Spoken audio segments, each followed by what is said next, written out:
My life before Fun Bus, I worked in the corporate world. You have to go by a lot of other people's schedules, what the boss wants and how late you're gonna work. I wanted to do something a little bit more closer to home, something with a little bit more flexibility, and my daughter went on the Fun Bus at her daycare, so that's kind of how I found out about it. I saw how easy it was to sell for like the kids and the parents.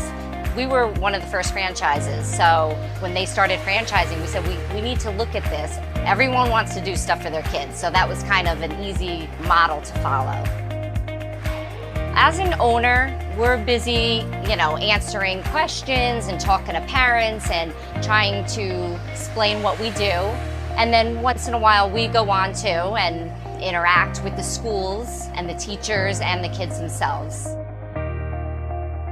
Support is fantastic. I'm very close to the corporate office, and whenever I have a question, they're always there as far as, what I need to do, how I need to do it, who I need to call, so that part's been fantastic. I would say the biggest challenge is maintaining the buses, for one. I didn't come from a mechanic background, so you learn a lot. Actually, I can change the oil or check the oil on the buses, and I don't even know how to do it in my car. So I have learned a lot as far as that goes, so that's probably the most challenging thing. The most rewarding thing, I would say, is seeing the smiles on the kids' faces. I've always loved that. I may not be on the bus as much as I was when I first started, but hearing the comments from the parents, they love seeing their kids playing and having a good time. So that's very rewarding. We've had some competitors along the way, but to be honest, I feel like they've come and gone. They all kind of base their stuff on one thing, whereas we do a lot of different things as far as activities.